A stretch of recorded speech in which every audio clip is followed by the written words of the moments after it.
Hello everybody and welcome to the Sound system version. The third Mortal Kombat game. And we're gonna see various variations of it for why not. But first let's start with the original Mortal Kombat 3 that released on arcades.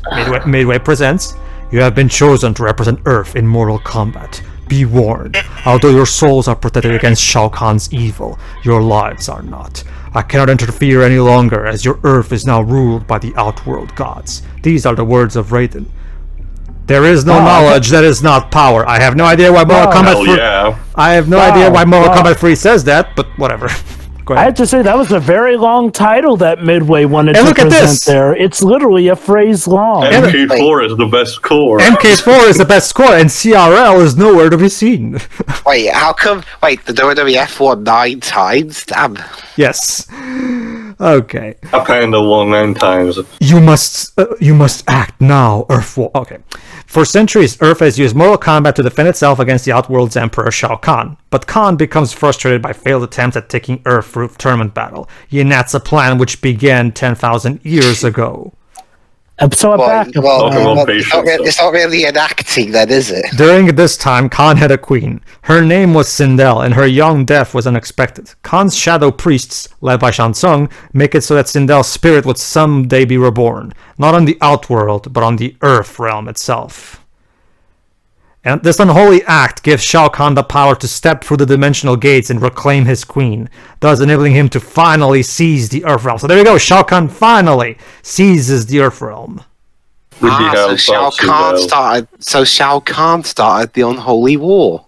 Upon breaching the portal into Earth, Shao Kahn slowly transforms the planet into a part of the Outworld itself. And the other gods completely allowed this to happen for some reason. Because they don't care. Khan strips the Earth of all human life, claiming every soul of his own. You weak, pathetic fools! I've come for your souls. That's from the Kombat 99 Dragons, Pedro. Actually, Teo, that's what Shao Kahn won in the first place. Actually, Teo, that's what Shao Kahn says at the end of the first movie. I know. Okay, but there are souls which Khan cannot take. These souls belong to the warriors chosen to represent Earth in a new Mortal Kombat. Don't you see, Shao Kahn? We have no souls. The remaining humans are scattered throughout the planet. Shao Kahn sends an army of fierce Outworld warriors to find and eliminate them.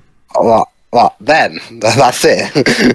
Trust me, Debs. The Centaurs are more than capable of doing that. Yeah. After the first tournament, Sonya Blade turned up missing. Jax then embarked on a rescue mission into the Outworld. He found Sonya being held captive with her nemesis, Kano. In freeing Sonya, Jax also frees Kano.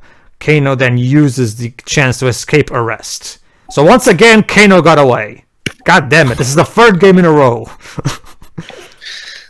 The ultimate advancement in Lin Kuei technology comes with the creation of the first cyber assassin. They begin converting their human ninjas into soulless machines, but Sub-Zero refuses to take part and is banished from the clan.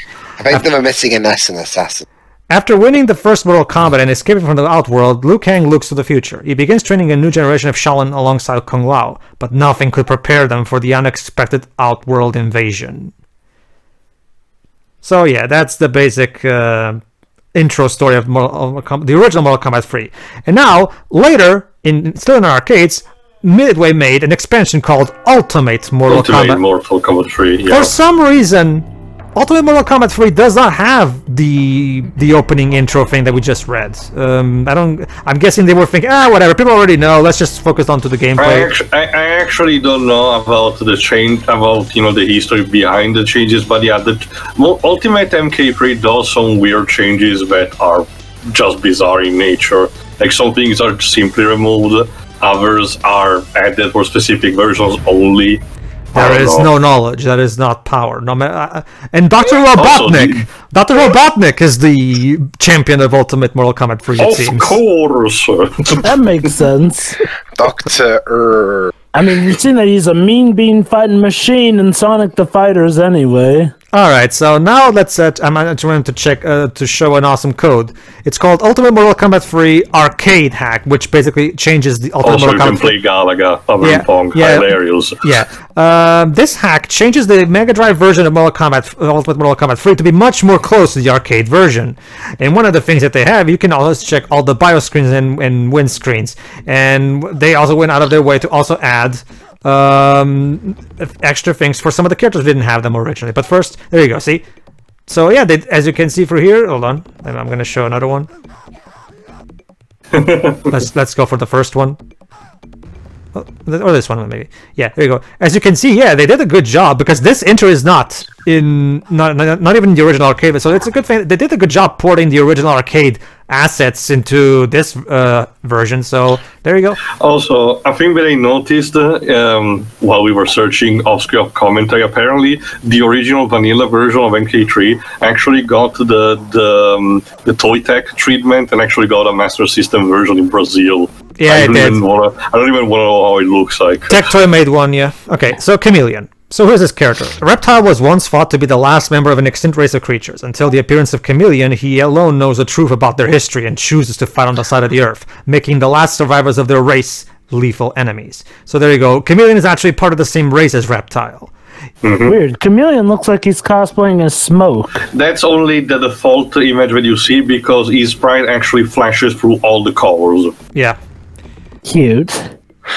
Hence the term chameleon. Chameleon's former race were known as raptors. They evolved millions of years ago on Earth into intelligent creatures, but fled the realm when it was destroyed in a battle between the gods. They repopulated a new realm known as I think it's Eternity.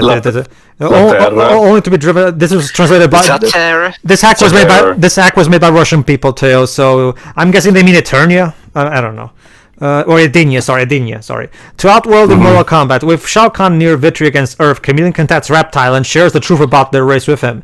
This turns him against Khan, allowing Chameleon to lead a snake attack against the Emperor. This last battle results in the end of Khan and the unification of Earth. About they race with a what? This also what? Chameleon and Shao Khan in a foot race or something. Keep in mind, you said that this.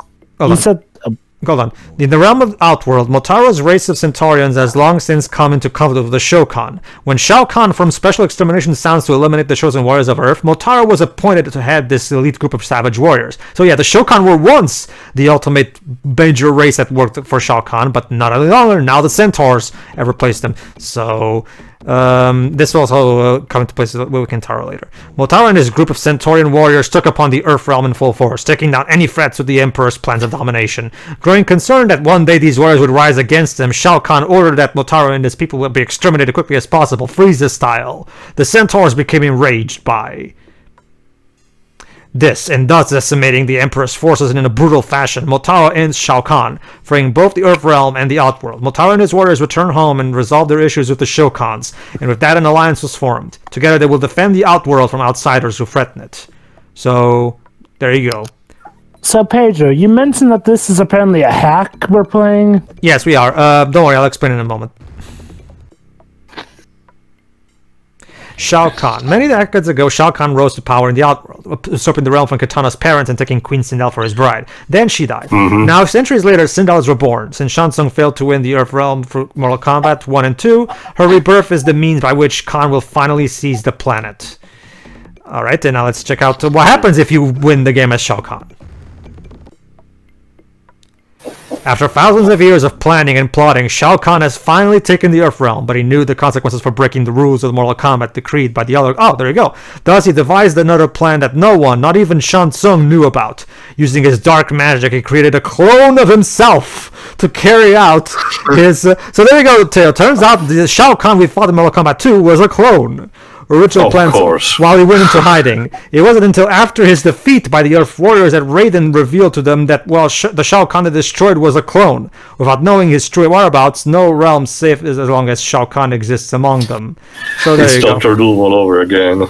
There you go. So there you go, Teo. That's how the other gods didn't stop Shao Kahn from doing all these shenanigans. They killed what was supposed to be... Oh, so there is a Zatara, okay. Yeah, although apparently it was more prominent in showcasing the terrible Mortal Kombat Conquest TV series. Oh, hi, Avalanche Software. We meet again. Okay. Wait, which one are they again? The guys who made the Toy Story 3 game and now are working on Hogwarts Legacy. To answer Jova's question, yes, basically, Jova, it's a hack of the Mega Drive version of Ultimate Mortal Kombat 3 that changes it to make it a bit more arcade, more similar to the original arcade version. And they actually went out to the pro of adding extra intros and endings to characters that didn't have that in the original. So it's actually pretty cool. Second, Dwips, the reason there's poor spelling in that hack is because it was done by Russian people. Basically. So basically, this isn't necessarily official, is it? It's not official, but it honestly, Jova, considering the Mortal Kombat storytelling style, I wouldn't be surprised if Ed Boon would saw this and thought, you know what? Yeah, let's make that canon. Let's keep it. That's good. But anyways, you can see now we're on a completely different game. Like Pedro was mentioning, Mortal Kombat Trilogy, an actual official release one. Yes, after Ultimate Mortal Kombat 3, on the PlayStation, Sega Saturn, PC, and Nintendo 64, Midway released, with a collaboration with Williams and Avalanche Software, Mortal Kombat Trilogy. What is Mortal Kombat Trilogy? It's Mortal Kombat Ultimate, basically. Oh boy! They brought in every character from all three games together into one game. They even added an extra mechanic called Aggressor, which I will describe in a moment. And it's basically using the story and gameplay of Ultimate Mortal Kombat 3. So basically, this is the ultimate pinnacle of the classic Mortal Kombat 2D series, basically. Pretty much. And everyone is here. Everyone. It also makes sense considering starting with MK4, they're gonna change things up quite a lot. So this is actually a pretty cool send-off to the original generation. Mm-hmm. Basically, starting with Mortal Kombat 4, the games will start being 3D fighters.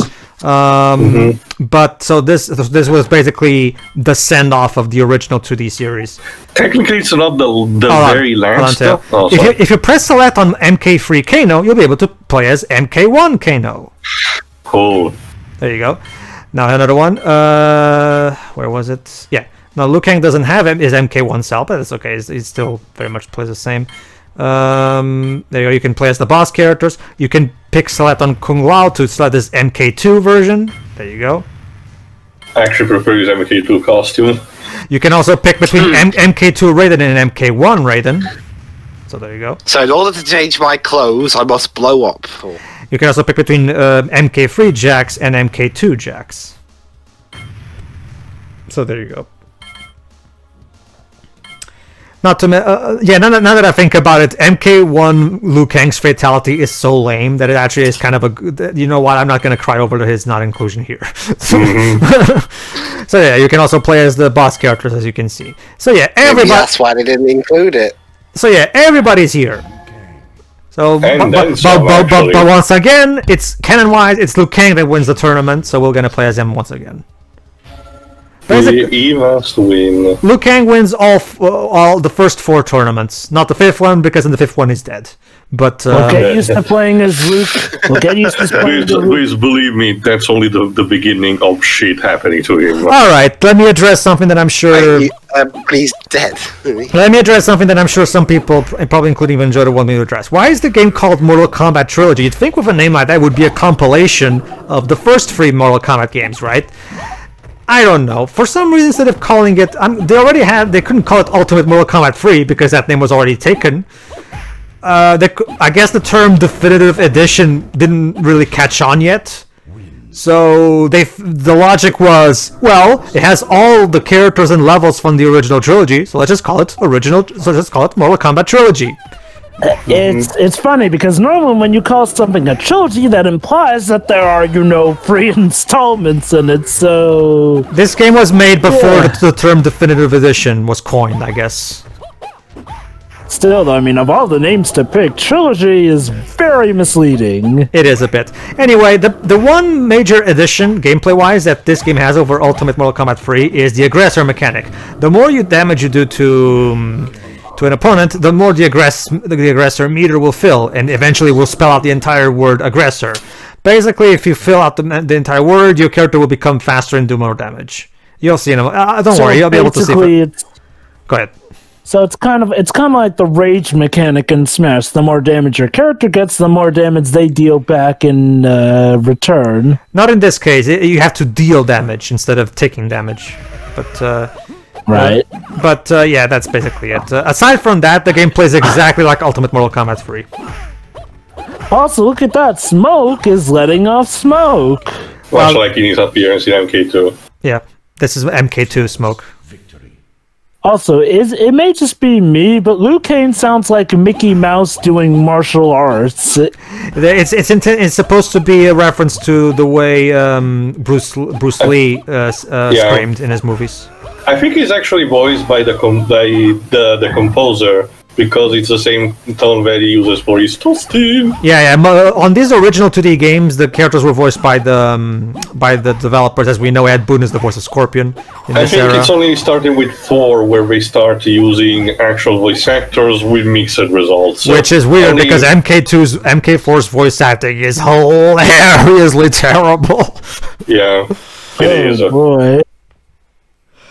Okay. Maybe it's one of those cases where it got praised around the day because voice acting was groundbreaking back then. And it was a case of early installment voice acting experimentation. The one thing that this game has, the one con that this game has over the previous versions of Mortal Kombat 3 is, of course, because it's on CD.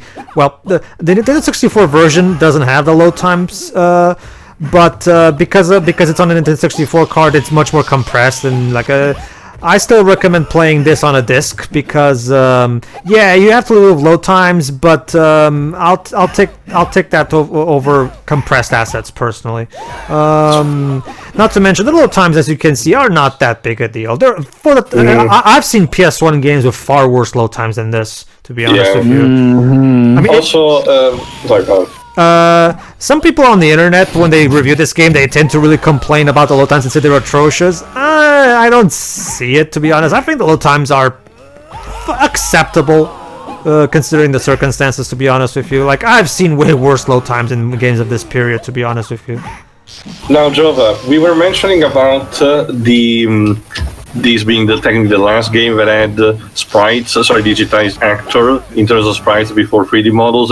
Technically, it's not true because there was another game done. I forgot if it was after this or in parallel with this trilogy version. After this, which is called Mortal Kombat Legend Sub-Zero. I think it's called Mythologies. Actually, Mythology Sub-Zero. It was supposed to start launching a series of spin-offs that will help flesh out more the single character. By far, the worst Mortal Kombat game ever made, in my eyes. I think Special Forces is worse. I don't know, too. At the very least, at the very least, Special Forces, I can actually control it.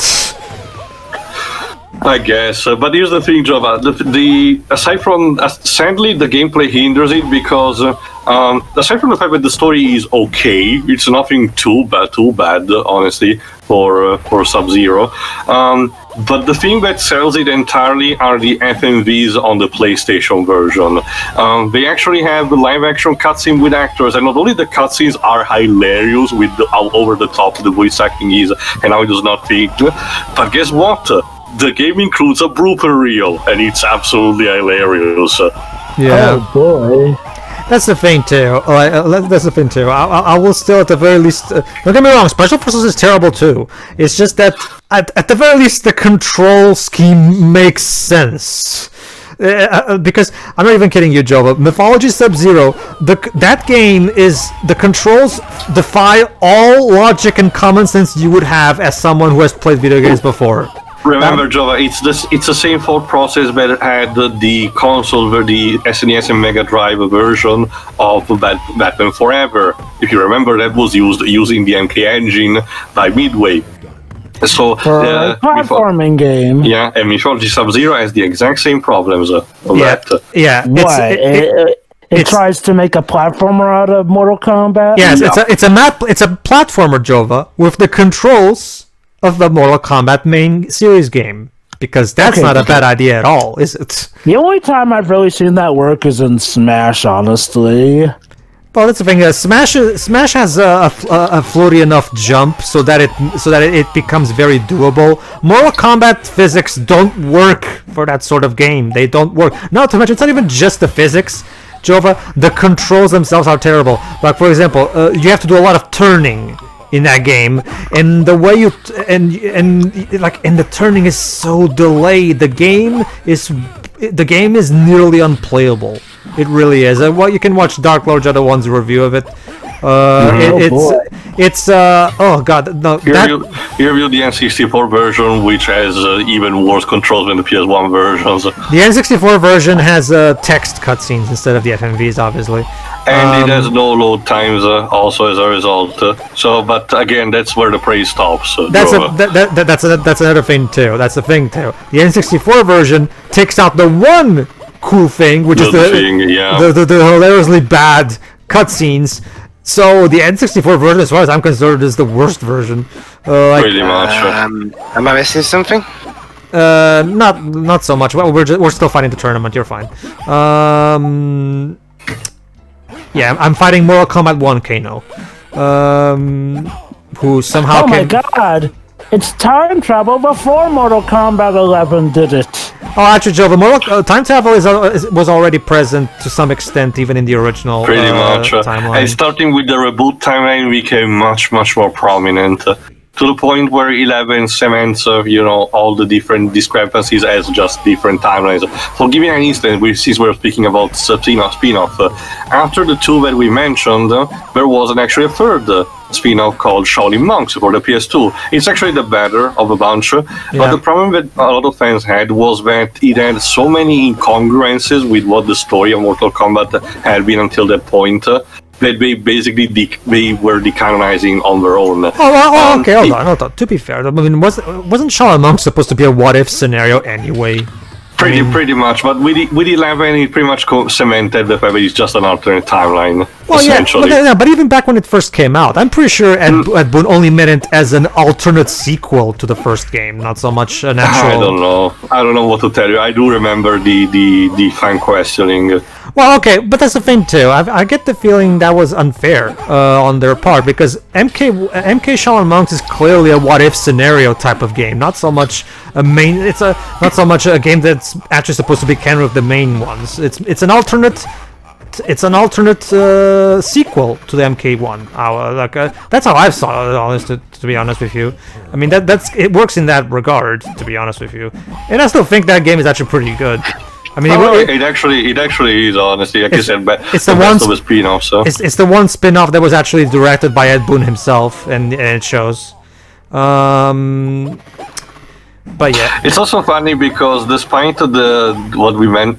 these characters from the two previous spin-offs, Mythology Sub-Zero and Special Forces, actually eventually became integrated with the franchise proper.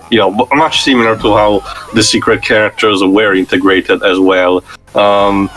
Although Sub-Zero was more, favored because it was supposed to also be used to promote MK4, so Quan Chi and Shinnok were integral part of it. But out of fucking nowhere, for the rebuilt timeline, Ed Boon brought out Tremor from Special Forces. Nobody was asking for him. And now Goro. Yeah, on the ladder of Mortal Kombat Trilogy, we have two boss characters before Shao Khan instead of one. Makes sense to up. Also, Johnny is still fighting Blaze. It's so basically it's always at the end it's always one boss character from a previous game plus Motaro and then Shao Kahn. It is kind of a neat touch that Johnny is still fighting off in the distance as well. So yeah, once again, fortunately, yeah, that's another cool one of the big things. Oh, there you go, aggressor. Yeah, the aggressor does basically this. It's not really a game changer. It's just an interesting idea, but the game doesn't really do that much with it. Don't worry, if you want to play the game exactly like in you can turn it off. You can turn it off in the options. So and just turn this game into a flat out Ultimate Mortal Kombat 3 experience. What is the original Mortal Kombat 3 like compared to this? Well, the thing is, Jova, the original Mortal Kombat 3 received major backlash because it had some. First of all, it didn't have Scorpion. Mortal Kombat 3, Jova, is the one Mortal Kombat game that does not have Scorpion in the roster.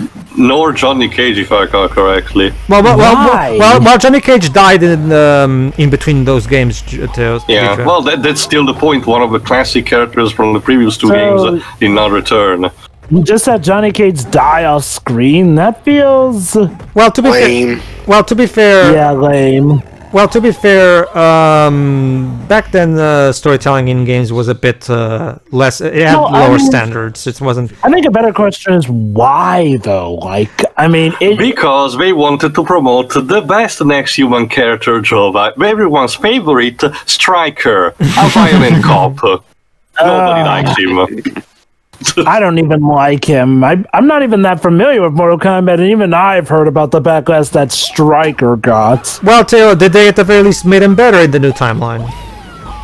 Striker, he only shows up for 9, he's still a kind of a douchebag but gets killed, and he shows up a bit in X as a Revenant, but only for like a cutscene. You don't actually get to fight him, and ever since he hasn't showed up, not even for 11. And I get the idea with the events of 2020, Ed Boon and Warner Bros. And NetherRealm want to stay the fuck away from introducing him. It's actually a good segue, though. It's actually a good segue for me to say this. Okay, so after the backlash to Mortal Kombat 3, Midway got to work to make the expansion, Ultimate Mortal Kombat 3, which brings back all of the actors, all of the characters that were except for Johnny Cage, still not. However, Mortal Kombat Trilogy does bring him back here, so there you go. Not only that, but they pretty much make him canon by having him fight off in the distance in one of those. In a lot of ways, this game feels like there, everybody is in the game. Happy now? Pretty much. There you go. Flawless victory. Alright, only one more round and we're up for Shao Khan. So yeah, just like with all the characters, all the stages from the previous 3 games are also here. So... It's pretty cool as well. The cool thing about this game is that, unlike something like Smash, you don't have to unlock anything. Everything is already unlocked to you right from the beginning. So it's just as easy as taking your game to your friend's house, and regardless of whether or not you have memory cards, you can just boot up and play it with all the characters and stages that you want. So it actually works really well. Worked really well for the time, as a It's with the spirit of the franchise. MK, compared to the other fighting games, MK wanted to be as much accessible as possible for people just to have fun, rather than normal competitive level. All right, it is the final battle against Shao Khan. Because after you gotta be honest. I prefer the final arena of the 2. Well, this is the top of his tower, too. Remember, because they showed in the cutscenes that he has a tower. Yeah, I know, but like I mentioned, I prefer the throne room, the throne arena of 2. It's actually more spectacular. Here, I get it, it's more climatic, but it feels meh. I think it's fine, but this is actually the true final battle against Shao Khan, because in Mortal Kombat 4 we'll have a new villain. I guess it was probably about Shao Khan will actually stay dead for quite a long time, actually. Well, technically, too, he's alive at the beginning of Deadly Alliance. It's just that Quan Chi and Shang Tsung kill him immediately. So... Yeah.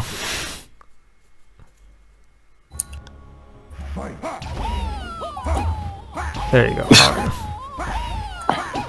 Also, you may have seen that even his moveset got updated a bit.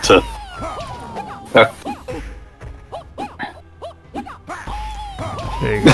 See, Shao Kahn is can be really hard because his moves damage you a lot, and as you can see, the guy is it's super aggressive. Super aggressive in his playstyle.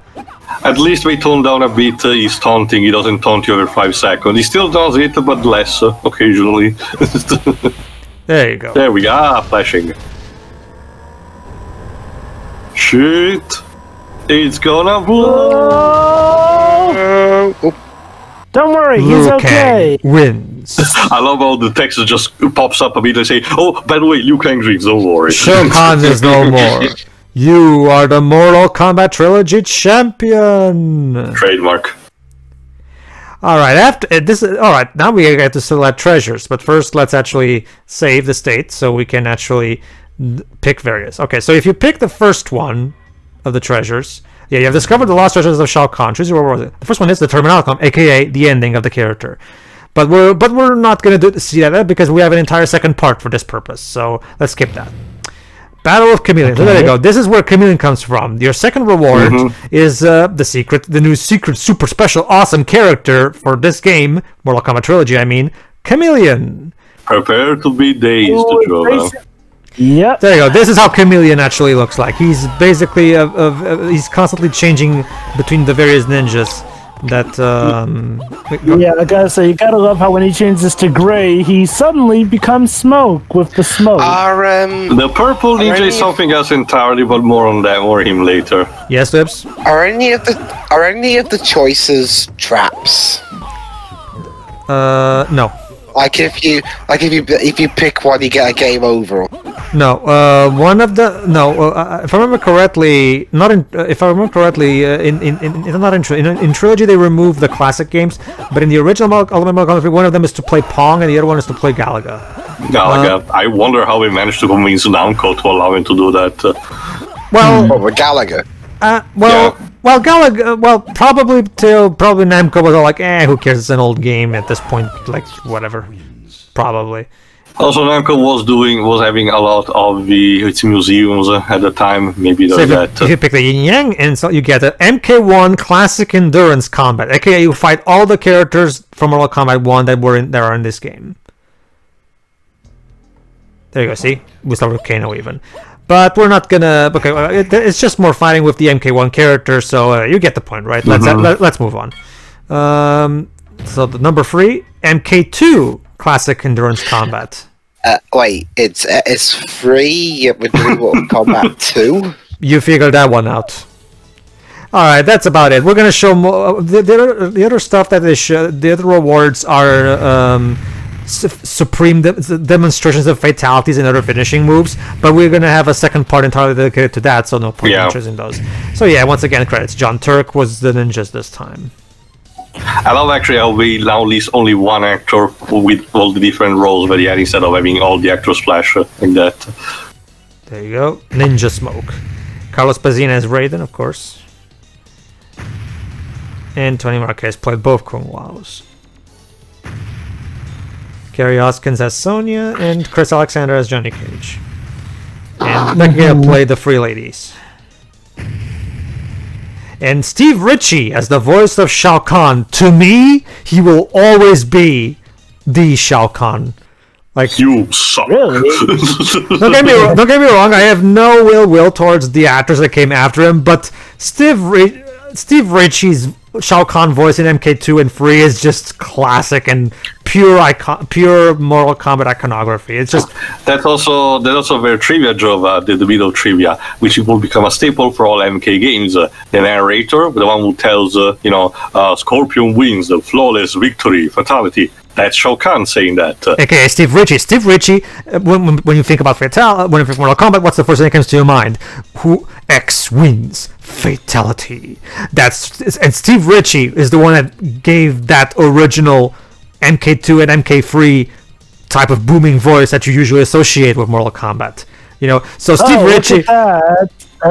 The credits literally talk about how MK4 is coming in 1997. Yeah, basically. Buy it, kids. Did it? It did actually. No, yeah. I think it wasn't like a couple of years later. But... No, it was in 1997 actually too. Okay then. Game over. Have a nice day. I know that's Street Fighter, but whatever.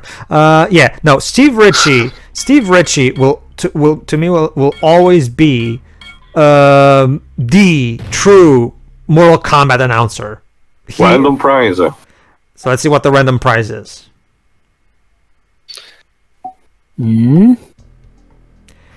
Oh, great. Another MK1 endurance match. Basically, the random prize gives you the choice to choose a random treasure. Fatality Demonstration 1. So there you go. Basically, after this, all the rewards are all about picking various fatalities. Oh, what? Guys, a fatality demonstration as a reward. Sure would be a shame if later the internet came with ways to see fatalities without having to win these and prizes. Yeah. basically. To be fair, at the time it made sense to include these. Super endurance. If you pick the Shao Khan symbol, you get a super endurance combat. Basically, instead of fighting 2 people, you fight like I think it's 5 fighters. I forgot. But yeah. Once again, you want to test your ultimate skills. Pick the super endurance. Now, if I remember correctly, the next one is mega endurance. Oh, never mind. Well, so I wonder if there's any of these modes. So yeah, there you go. See, if any of these modes.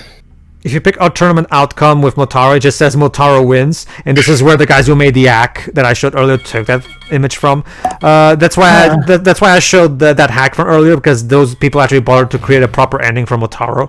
So. That will be Shao Khan champions. In any of these modes, is there a bit where you have to fight the rest of the roster? The entire roster? No. Well, that would be incredibly unfair. Well, that would actually be the ultimate challenge. There you go, mega endurance combat. But yeah. For those who don't remember, the Shao Khan are the fighters that have 4 arms, aka Shiva, Kintaro, and Supreme Demonstration. Goro. Supreme Demonstration shows every, and I do mean every finisher. But again, we're gonna save this for next part, everybody, because in the next part we're gonna have a 1-hour-long marathon of intros, endings, and finishing moves. So tune in for that. Well, Lips, there's a shit ton of characters to go through. So yeah, we're gonna have to need a long time to get through all of this crap. So tune in next time, everybody. See ya.